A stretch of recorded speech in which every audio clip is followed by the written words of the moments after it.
আমার সকল বন্ধুকে জানাই স্বাগত। আমি আবার চলে এলাম একটি রেসিপি নিয়ে।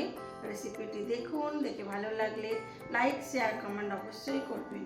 আর যদি নতুন বন্ধু হয়ে থাকেন একটা সাবস্ক্রাইব করে দেবেন। আজ বেশ বড় বড়ই পমফ্রেট মাছ এনেছে।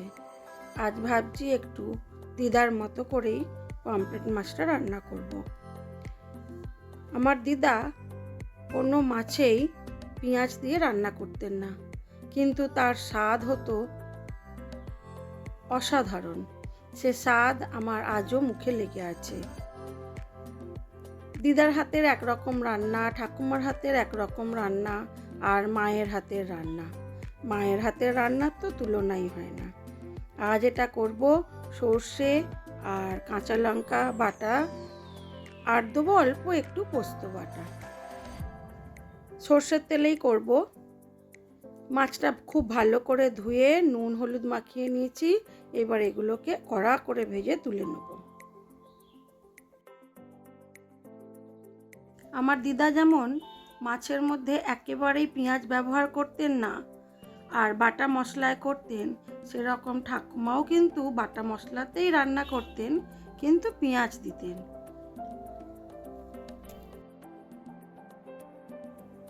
আমি যখন খুব ছোট ছিলাম, খুব ছোট মানে ওই হয়তো 4-5-এ পড়ি, তখন দেখতাম আমার ঠাকুমা যখন রান্না করতেন আমি চুপচাপ এক নাগাড়ে ঠাকুমার কাছে বসে থাকতাম। তখন আমাদের কাঠের উনুনেই রান্না হতো। তো আমার ঠাকুমার কাছ থেকে সব কিছুর অল্প অল্প করে মশলা আমি নিয়ে নিতাম, আর ঠাকুমার রান্নার শেষে কড়াটাকে কাঠের উনুনে বসিয়ে দিত, দিয়ে মশলা ওর মধ্যে আমি কষাতাম। আগুন জ্বলতো না, কিন্তু কড়াটা তো গরম থাকতো। আমি একেবারে ঠাকুমার মতো করেই রং করার চেষ্টা করতাম, আর হতোও তাই, জানেন তো। আর তখনই আমার ঠাকুমা বলতেন যে অতি ঘরণী না পায় ঘর, আর অতি সুন্দরী না পায় বর। আমার রান্না খুবই সুন্দর হতো। সেটা হয়তো কেউ খেত না, কিন্তু দেখতে কিন্তু আমার ঠাকুমার মতোই হতো। সেই জন্য আমার ঠাকুমা এই প্রবাদ বাক্যটা আমার জন্য ব্যবহার করতেন। যদি এমন হতো ছোটবেলাগুলো আবার ফিরে আসতো, তাহলে কতই না ভালো হতো, তাই না বলুন?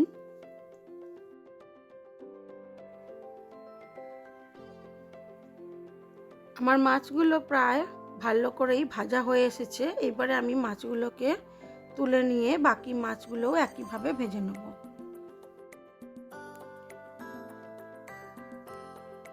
মাছ ভাজাগুলোকে তুলে নিয়ে এবারে আমি ওই তেলের মধ্যেই মাছের ঝালটা রান্না করব।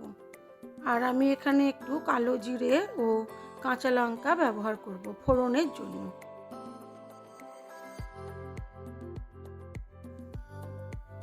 কালো জিরে ও কাঁচা লঙ্কা তেলের ওপরে দিয়ে একটু ভাজা হতে দিলাম, তারপরে দিয়ে দিলাম বেটে রাখা পোস্তটা।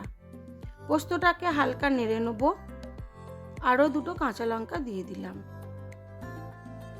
আপনারা যদি পোস্ত না ভাজতে চান না ভাজবেন, আমার ভাজাটা একটু ভালো লাগে তাই একটু নেড়ে নিলাম। দিয়ে দিলাম অল্প একটু ঠান্ডা জল, তারপরে দেব সর্ষে আর কাঁচা লঙ্কা বাটা। সর্ষে কাঁচা লঙ্কা বাটা দেওয়ার আগে একটু গরম করার মধ্যে ঠান্ডা জল দিলে নাকি আর তেতো হয় না সর্ষে। তো হ্যাঁ, এটা কিন্তু ঠিকই, আমার আগে সর্ষে বাটার তরকারি তেতো হয়ে যেত, দিয়ে খোসাগুলোকে হয় না, অল্প করে ছেঁকে এবার ওপর থেকে সর্ষে বাটার জলটা দিয়ে দিলাম, আর তলায় যতটা সম্ভব খোসা বাদ দিয়ে দিলাম। তবে আমি ছাঁকুনিতে ছেঁকে যে করি তা না, মিক্সির বাটিতেই অল্প একটু জল দিয়ে দিই, দিয়ে ওপর থেকে সর্ষের জলটা দিয়ে দিই, বাকি খোসাটা বাদ দিয়ে দিই। এবারে দেখে নেব ঝাল ও নুনটা। দেখে ঝোলটা ফুটে উঠলে আরও একটু আমার নুন দিতে হতো, দিয়ে দিলাম। দিয়ে ঝোলটা ফুটে গেলে দিয়ে দেবো মাছগুলো। আজকে কিন্তু মাছের ঝালটা একটু ঝোল ঝোল করব।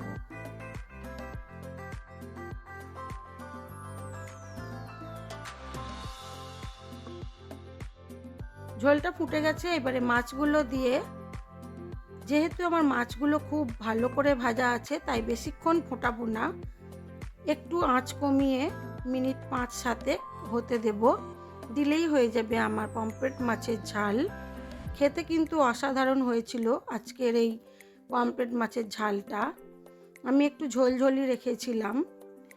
তারপরে দেখাই চলুন এটা সার্ভ করে আমার আজকের লাঞ্চ মেনুতে কি ছিল। আজ আমি একটু বেশি ঝোলই রেখেছিলাম। মাছের ঝালটা আমার হয়ে গেছে, আমি এবার এটাকে সার্ভ করে দেবো। দিয়ে দেখাই চলুন আমার আজকের লাঞ্চ মেনুতে কি ছিল। আজকে আমার পমফ্রেট মাছের ঝালটা কিন্তু খেতে অসাধারণ হয়েছিল। আজকে লাঞ্চ মেনুতে ছিল সাদা ভাত, কাঁচা লঙ্কা, বেগুন ভাজা।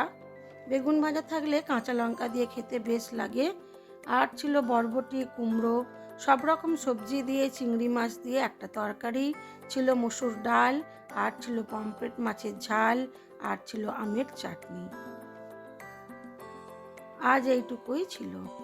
আমার এই ভিডিওগুলো যদি আপনাদের ভালো লেগে থাকে তাহলে লাইক, শেয়ার, কমেন্ট অবশ্যই করবেন।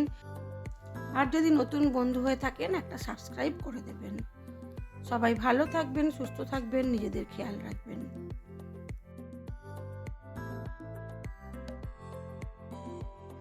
আজ এই পর্যন্তই। সবাই ভালো থাকবেন, সুস্থ থাকবেন, নিজেদের খেয়াল রাখবেন।